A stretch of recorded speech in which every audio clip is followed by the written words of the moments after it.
Hi everybody, my name is Ipsa. We're doing a class 9 physics topic, Newton's second law, and in that specifically we are trying to compare the relation between force and mass. We know this formula of second law. From here we can relate easily that force is proportional to mass, but be careful when you say that force is proportional to mass, you have to keep the acceleration constant. हाँ, ये नहीं होता कि सब कुछ change करते रहो और फिर भी proportional रहेगा. No, it doesn't work like that. When you say two things are proportional, तो कुछ ना कुछ बाकी सारी चीज़ें आपको constant बनानी पड़ती हैं. So इस formula में if I'm saying force is proportional to mass, तो मैं बाकी सब चीज़ें which is just A right now, A has to be remained, it has to be kept constant. Proportional का क्या मतलब हुआ कि अगर मास बढ़ेगा तो हमें ज़्यादा फोर्स लगानी पड़ेगी. ऑब्वियस सी बात है कि अगर कोई हैवी सी ऑब्जेक्ट होगा, हमें उसको धक्का देना है तो हमें ज़्यादा फोर्स लगानी पड़ेगी. That's very obvious, that's very instinctive also, but फिर भी हम पढ़ते हैं फिज़िक्स में, बहुत जनरल नॉलेज की चीज़ है. बट हमें ध्यान रखना है कि हमारा एक्सेलरेशन कांस्टेंट है. I will explain you through the example what do you mean by acceleration is constant. इसका क्या मतलब हुआ? mass increases then you have to apply more force का, कि अगर heavy object हो जाएगा then we have to apply more force and that's all. Leave this. Okay, now let's take example. We said acceleration is fixed.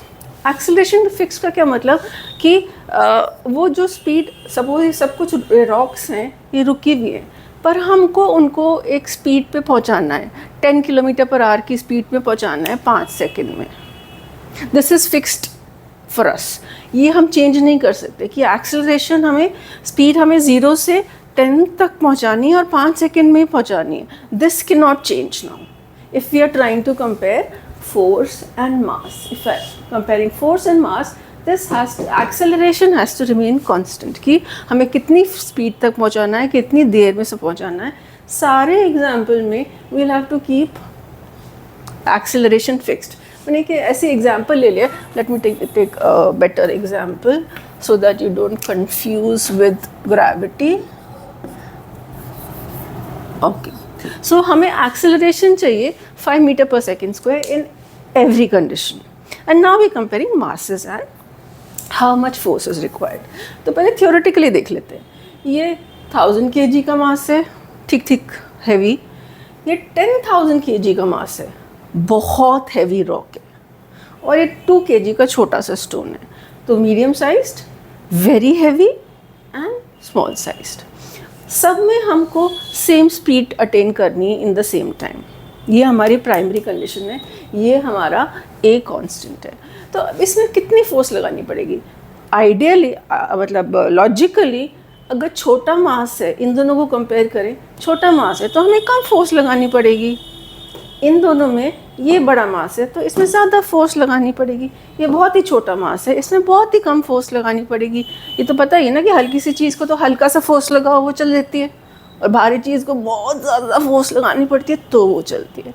So let's mathematically prove this कि ये सबसे heavy object है, हमें acceleration चाहिए 5e, हमें force सबसे ज़्यादा चाहिए होगी इसमें. Let's calculate the force using the same formula.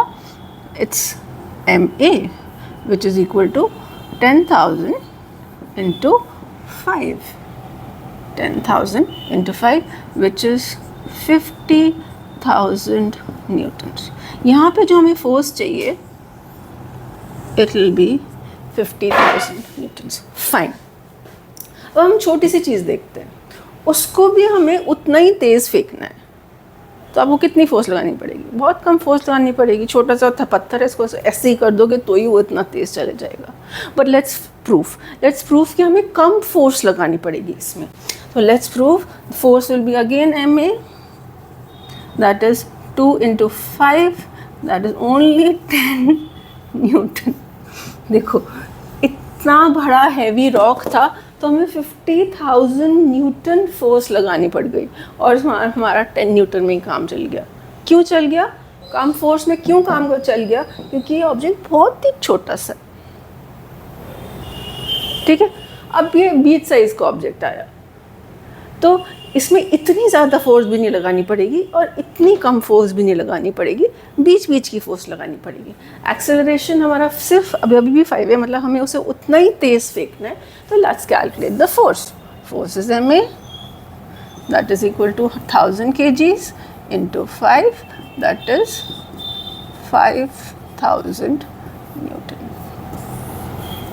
देखो, जो बहुत हैवी ऑब्जेक्ट था उसमें हमें बहुत ज़्यादा फोर्स लगानी पड़ी, 50,000 न्यूटन।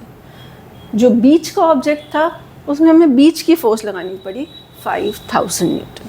और जो बहुत ही छोटा सा ऑब्जेक्ट था 2 kgs का, उसमें हमें सिर्फ 10 न्यूटन फोर्स लगानी पड़ी। So this is the relation between force and mass. They are directly proportional but under the condition कि उनकी जो मूवमेंट है हमको सबको सेम रखनी है। बाई चांस सबका एक्सेलरेशन भी चेंज होता है ना, ऐसे कोई ज़रूरी तो नहीं है कि सबको सेम ही स्पीड से भगाना है। अगर सबको अलग अलग स्पीड से भगाना है तब हमको ये पूरा का पूरा फॉर्मूला अप्लाई करके फिर फोर्स कैलकुलेट करनी पड़ती है। फिर हमें डायरेक्टली नहीं कह सकते कि इसमें ज़्यादा फोर्स चाहिए या कम फोर्स चाहिए, वो कंडीशंस पे डिपेंड करता है। वी की कंडीशन, यू की कंडीशन, टी की कंडीशन, वो हर चीज़ पे फिर डिपेंड करता है। मगर अगर हमारा ये फिक्स्ड है कि हमें इतना ही तेज़ फेंकना है तो it will be just directly proportional. ज़्यादा मास ज़्यादा फोर्स, ज़्यादा कम मास कम force, that's it. Now let's take another thing. Now what I'm doing is I am 1 minute, this will remain same. I'm trying to find the relation between F and A now. F and A मतलब कि मास fixed है। जब F और A के बीच में हम relation निकालना शुरू करेंगे तो क्या चीज़ फिक्स होनी पड़ेगी? जो बचा है, that means the mass has to remain fixed. I am trying to calculate the relation between F and A. दोनों ऊपर है, डिनोमिनेटर में कोई नहीं, इसका मतलब force will be proportional to acceleration. अभी मतलब समझाती हूँ। That means if acceleration is high, force required will be high. Now what does it mean? ये ठीक है कि we have to apply more force on we have to, if we want high acceleration. Again I am explaining कि अगर हमें एक object का सबको एक ही ऑब्जेक्ट है, हमारे पास एक ही साइज का ऑब्जेक्ट है, 100 kg, ये भी 100 kg,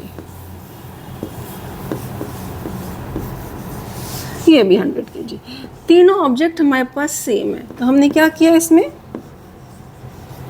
मास फिक्स्ड कर दिया, मास कांस्टेंट कर दिया है। अब हम सोच रहे हैं कि अलग अलग, इसको हम चाहते हैं, we want this to move very fast.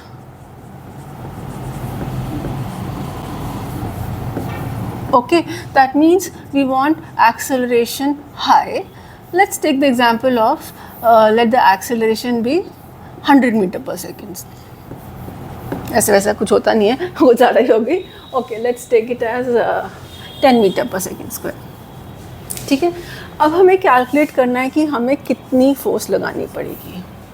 Same चीज़ यहाँ पे, वी वांट मास, ऑब्जेक्ट तो सेम है बट हमें इतना तेज़ नहीं चलाना, उसको हल्का हल्का चलाना है, धीरे धीरे गाड़ी चलानी है, एक्सीडेंट थोड़ा ना करना है। We want the medium speed, medium motion. We want this object, the same object to move in a medium motion. We want medium acceleration. Example let's take, we want only 5 metre per second square पे acceleration. बहुत तेज़ नहीं चलानी है, हमें ठीक ठीक गाड़ी चलानी है, कोई हमें रूल्स नहीं ब्रेक करने हैं, फिर वो फोटोग्राफ ले लेते हैं और फिर चलान भेजते हैं, we don't want that. Okay, तो हमें मीडियम स्पीड पे चलाते हैं। अब ये है कोई बहुत भीड़ वाला एरिया और हमें बहुत बड़े बेकार से ड्राइवर, अब हमें क्या करना पड़ेगा?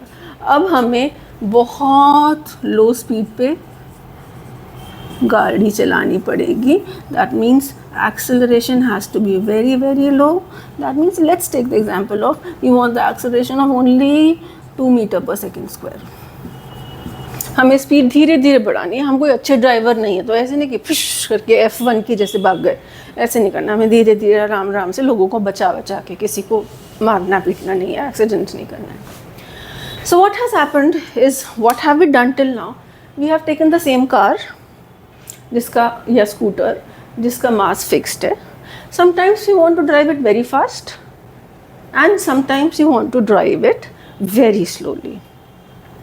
अब ऑब्वियस सी बात है, एक स्कूटर है, अगर उसके ऊपर बहुत ज़्यादा तेज़ चलाना है तो इंजन बहुत ज़ोर से नहीं करना पड़ेगा, ठक ठक शों शों करना पड़ेगा. That means we'll have to apply more force. Automatically we'll have to apply very high force. अगर ऑब्जेक्ट को हमें बहुत तेज़ी से चलाना है तो हमें उसके इंजन से बहुत ज़्यादा फोर्स प्रोवाइड करनी पड़ेगी. पर एक हमें बहुत स्लो चलाना है तो बताइए, हल्का सा ही वो एक्सीलेटर, अगर स्कूटर है तो ऐसे चलाओ, गाड़ी है तो हल्का सा ही दबाओ, हमें फोर्स कम लगानी पड़ेगी क्योंकि हमें धीरे धीरे चलाना है. तो ये लॉजिकली सी बात है कि F हमें स्मॉल चाहिए, ठीक है. और अगर बीच के स्पीड की हमें बीच की स्पीड चाहिए तो फोर्स हमें मीडियम लगानी पड़ेगी. बहुत ज़्यादा फोर्स भी मत लगाओ, बहुत कम फोर्स भी मत लगाओ, तो वो ठीक ठीक स्पीड पे चलता जाएगा. ओके ना, ये तो थ्योरेटिकली हो गया कि सेम ऑब्जेक्ट है, फास्ट चलाना है तो फोर्स ज़्यादा होगी. देखो डायरेक्ट प्रोपोर्शन.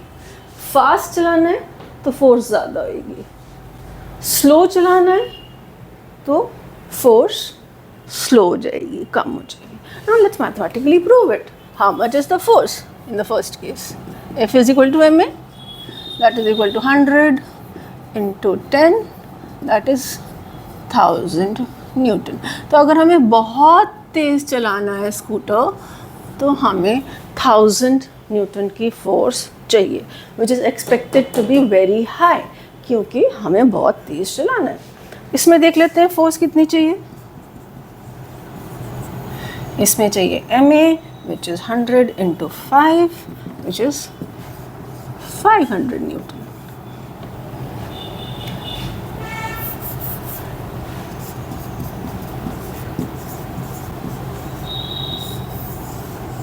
देखो, अब क्योंकि हमारा सेम ऑब्जेक्ट था पर हमें धीरे ठीक ठीक स्पीड पे चलाना था तो हमें फोर्स भी मीडियम ही लगानी पड़ेगी.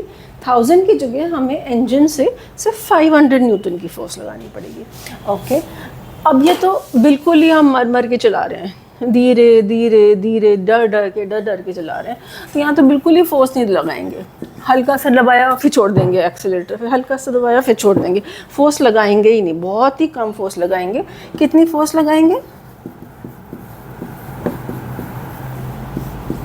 सिर्फ 200 न्यूटन फोर्स लगाएंगे. तो देखा आपने, हमने थियोरेटिकली ये भी समझ लिया था कि अगर सेम ऑब्जेक्ट को बहुत फास्ट चलाना है तो हमें ज़्यादा फोर्स अप्लाई करनी पड़ेगी. सेम ऑब्जेक्ट को मीडियम चलाना है तो मीडियम फोर्स अप्लाई करनी पड़ेगी. सेम ऑब्जेक्ट को बहुत ही धीरे धीरे चलाना है तो फोर्स भी बहुत कम लगेगी. We have proved it mathematically and this is called if mass is constant. हमने ऑब्जेक्ट सेम लिया है, व्हीकल सेम लिया है, देन अगर हमें स्लो चलाना है तो हमें स्लो फोर्स चाहिए, अगर हमें ज़्यादा तेज़ भगाना है तो ज़्यादा फोर्स चाहिए. That is what is the relation between F and A. So in this part, in this video, we have covered two things: how to relate F and M, force and mass, and how to relate F and A. Remember, the third thing has to be kept constant. You can't change everything, and if you want to change everything, then you have to use the original formula. Then you can't predict. Then you have to calculate properly mathematically. All right. Hope this is clear. We'll take up examples on both these things in part 11. All right. Thank you.